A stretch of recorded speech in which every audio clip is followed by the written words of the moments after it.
Hello, education students. This is a brief reminder follow-up video to make sure that you understand the process of finding a placement, everything that we discussed at the information session. So you've now been given a copy of the handbook. Now I'm going to be using the introductory education course handbook, but the same process pertains to 280. So even though you're 280 folks, you're obviously looking at a different handbook, it's basically the same process, and many of the same parts of the handbooks are exactly the same. All right, so what we're going to be doing is, as you know, we have to first make sure we have our materials. So step one, we need to scan or take a clear picture of our driver's license or ID card. We then need to make sure our TB test form has been done and completed by a healthcare provider, and we obviously need to scan or take a picture of that TB form.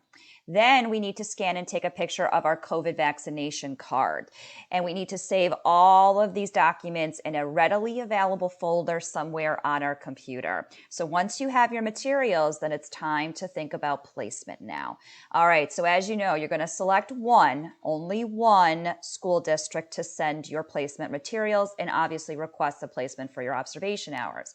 So again, avoid selecting districts where you attended school.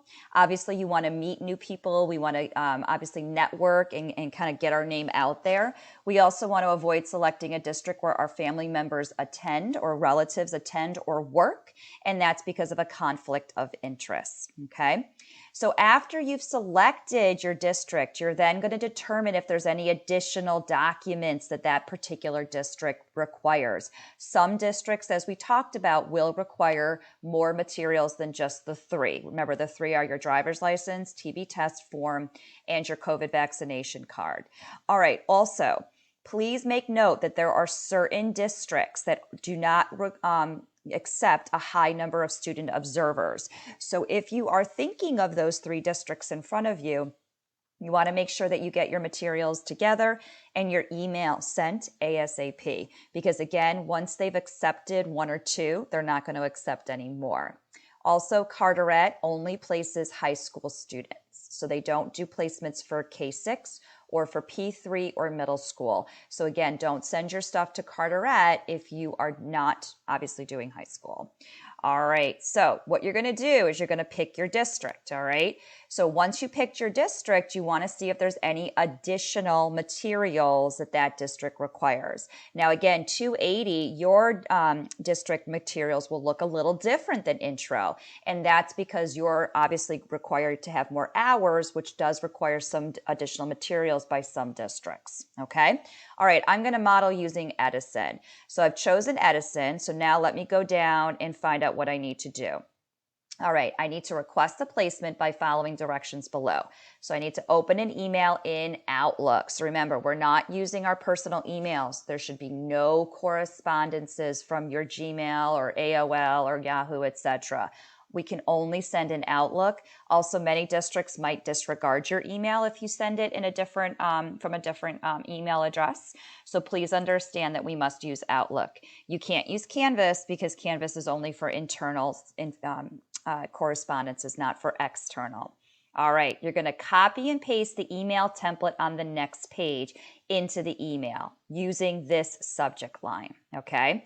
So let me model for you. So I'm going to be using Edison. So I know Ms. Desiree Seta is the name of the placement person I'm going to be contacting. So I need to obviously copy her email address. So you just kind of highlight it like this, right-click, copy, okay?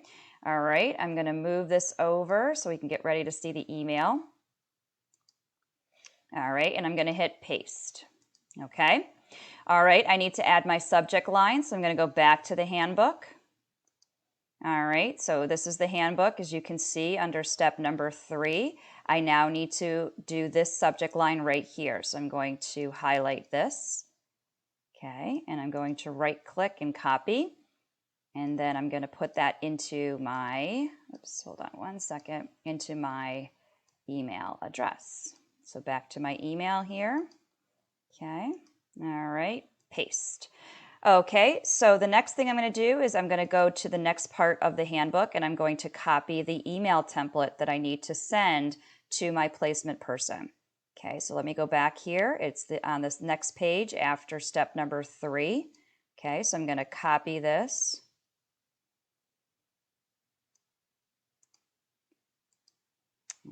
move this over so it gets ready for my email. Okay, so there we go. Paste. Okay, so now we know we have to tailor this to make it ours. So obviously insert the name of the district person. So that's going to be Ms. Seta. So Ms. Seta. I'm going to insert my name.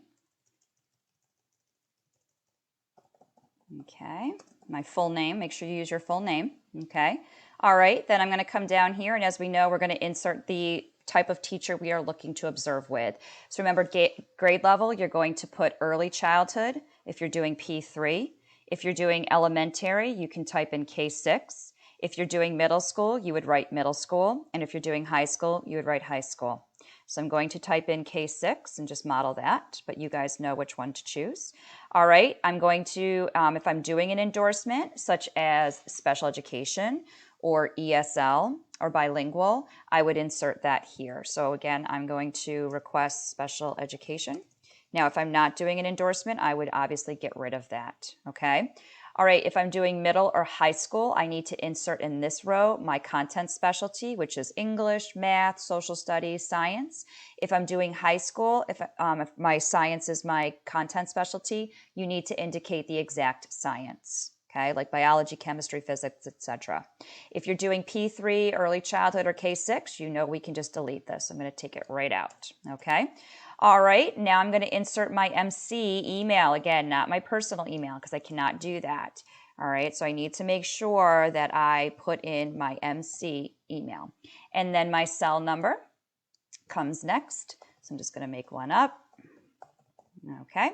All right. Now I need to attach documents. So remember, I have to attach whatever documents this particular district requires. So Edison, for example, only requires the 3 basic documents. Remember, that's your driver's license or ID card, COVID vaccination, proof of the vaccination card, and your TB test form. So you're going to go down here to this little paperclip and hit attach. Okay, and then I'm going to attach my vaccination card, my driver's license, and my TB test, and you'll see they're right here. Okay, now again, if I have additional materials, I would have to attach those as well. All right, I'm going to double check that everything has been inserted where it needs to be. So always, oh, look, I didn't insert my name, so I got to insert my full name. So again, double check before you send it. Don't just hit send without looking at it. Make sure your email is right, your phone number is right, all of that. Okay, once it looks good to go, you are going to hit send. Okay. All right. Now, as you know, there's going to be a little bit of a wait. Once they get your email, they're going to, don't expect that they're going to jump on it and place you. So you're going to have to wait a couple weeks. If you don't hear anything in a couple weeks, you can not resend the whole email, but just send a follow-up. A follow-up can be something as simple as, Dear Ms. Seta, on such and such date, I emailed you regarding placement into your district for the spring semester, and I was wondering if I would be able to receive a placement in your district. Please let me know. So something very professional and simple. If after 3 to 4 weeks you don't hear anything, then you will need to contact me, and then I will follow up with the district. And then if we don't hear anything from the district, then I will give you permission to go ahead and contact a second district. But hopefully you see why it's very important to get all of this done by the deadline. That's because not only does it take 6 to 8 weeks, but if for some reason they decide they cannot place you, maybe you do reach out to one of the smaller districts and they've reached their quota of the number of observers they can take, then you need enough time to find another district. So please make sure that you are timely with this and respectful of the process if you do indeed want to take the course in the spring. All right, so once you do receive district approval, depending on the district you've contacted, some schools, will assign you a school. So some districts will assign you a school, whereas most of the other districts may actually just directly give you the name of a cooperating teacher. So if you are assigned a school, you're going to have to contact the principal to request a cooperating teacher. So very similar to what we just did, you're going to copy this, paste it into an Outlook email, insert the information where it says insert, and send it to the principal. Okay. Again, what will happen is, if, like Woodbridge, for example, they will send you, the placement person will send you the name of the school and principal that you can contact. Once you do that, you're going to contact the principal. Okay. All right. Once everybody gets their name of an email of their cooperating teacher, so obviously the principal will give that to those students who are going into districts that do a school placement. Some, as I said, will give you their name of the cooperating teacher. You're then going to come down to step 4B, and this is where you're going to contact your cooperating teacher. So you will copy this, paste it into an Outlook email. Make sure you've obviously put insert information where all of it needs to be inserted. And then you're going to also copy your professor. So to copy somebody in an email, all you have to do is move or go to the copy area and put in the name of the person that you want to copy. Okay. So you put that right here. So the name of your professor. So let's say Ms. Hagee, Professor Hagee is my professor. So I'd put that in there. Okay. All right. So once you've done that, then you're also going to attach the greeting letter. Okay. So the greeting letter is a very important document. Again, you've been given this, this form. The greeting letter looks like this. Obviously, it depends on what class you're taking, but they're all very similar. So you're also going to attach this to the email that you send to your cooperating teacher. Okay, so again, you're going to copy your professor, attach the greeting letter, and then hit send. Okay, now as mentioned, some districts will require a background check. Okay, these are the directions to obtain a background check. If you are going to request placement in any of these districts, you must send your information or get your background check done ASAP and send your information as soon as you get clearance. It takes about 2 weeks to get clearance. It also takes about a week to 2 weeks to get an appointment. So right there, that's 4 weeks. So please make sure that you get your everything done and on time, because again, they cannot even look at your placement request if you're not cleared. So they won't put you on hold. They won't put you in a different pile and then follow up with you. Unfortunately, they most likely will throw the placement request away. So again, make sure everything is done when you send your placement request. Okay, so you're going to wait, as you know, once you obviously contact your principal or your cooperating teacher. If you don't hear from the principal, if that's the route that you were given is the principal, if you don't hear from them in a week, send a follow-up email, very similar to the follow-up email suggestion I gave you for the placement.